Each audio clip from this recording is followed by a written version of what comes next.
Section 4. You will hear a talk on the history of football in Great Britain in the 19th century.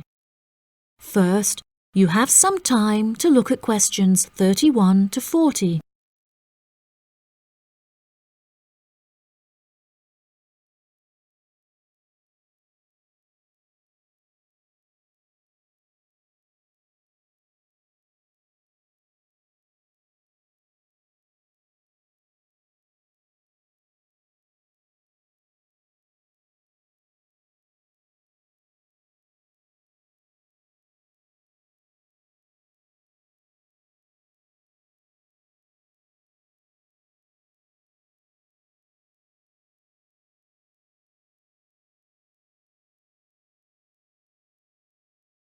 Now listen carefully and answer questions 31 to 40.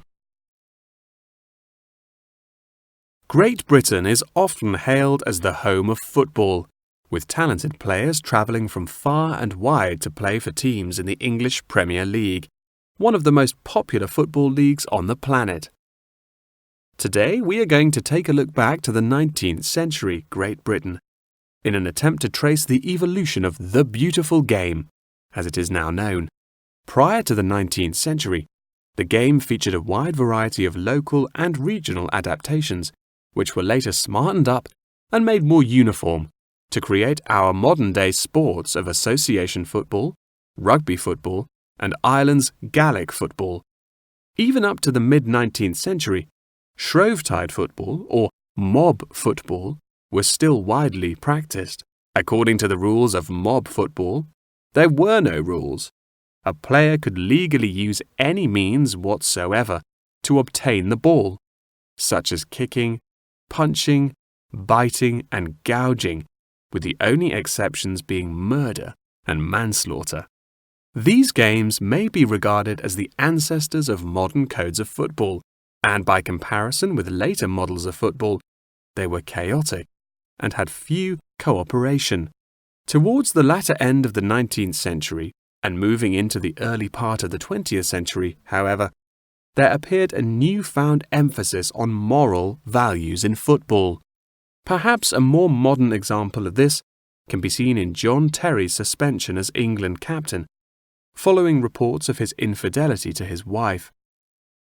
Furthermore, as mob football died away, there grew a greater concern for players' health and general well-being, with many clubs affording their top players access to frequent medical checkups and treatment.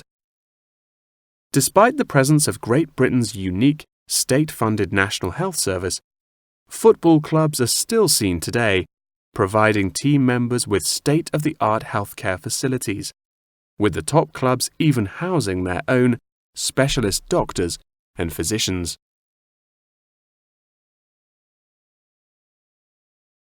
Today, football is a key feature of school children's day-to-day education, particularly for boys. With the help of football associations, all schools in the UK are boasting their own football teams. This mainly comes as a result of pressure put on schools and the government by concerned parents, who felt that football education taught their children valuable lessons and indeed vital life skills, such as teamwork and a drive to succeed. Nowadays, many of the UK's top football clubs provide training facilities and outreach programs in an attempt to educate the nation's aspiring youths. As I previously mentioned, it was only during the 19th century that football in its uniform concept truly began to emerge, with footballers previously playing according to their own versions of the rules. However, it was not until the early 20th century that different players actually began to play according to these standardized rules. Prior to the 19th century, football was played by all the major English public schools, including the likes of Eton College, Winchester College, and Harrow. In 1848, there was a meeting at Cambridge University in an attempt to lay down the laws of football.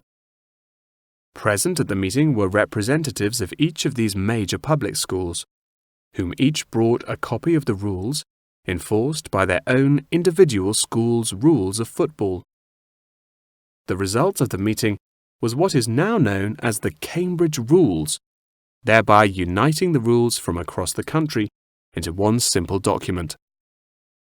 However, the Cambridge Rules were not liked by all, and a new set of rules, Thring's Rules, compounded in the book The Simplest Game, became commonplace among dissenters. Across the country, improvements in infrastructure and public transport had a knock-on effect of dramatically increasing attendance to football games. Football quickly became a social event where spectators would meet friends, drink tea, and chat about the good old days. As football became more and more popular, it was decided that more money should be invested in maintaining the quality of pitches, amongst other things, and there was even talk of installing seating for spectators. However, the question of who was to foot the bill quickly became a divisive issue, with many believing that the government should fund football's development as a national sport. But in the end, the onus fell upon Britain's local and regional football clubs for the funding and development of the Football Association. They became responsible for the upkeep of football grounds, began to pay their best players a small salary, and organised competitions against other local and regional teams. And there began England's Football Association, or the FA, as we know it in its current form, the governing body of football in England. As the FA continued to grow and accumulate greater wealth, it was able to attract more and more talented young men from across the country, before finally accepting professional talent in the early 20th century. Today, football is played at a professional level all over the world. Millions of people regularly go to football stadiums to follow their favourite teams, while billions more watch the game on television or on the internet. That is the end of section 4. You now have half a minute to check your answers.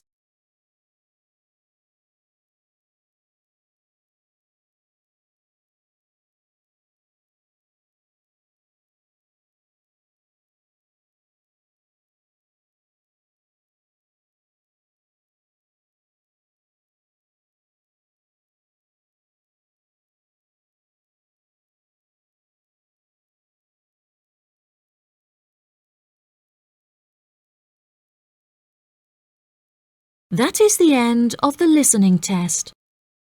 In the IELTS test, you will now have 10 minutes to transfer your answers to the answer sheet.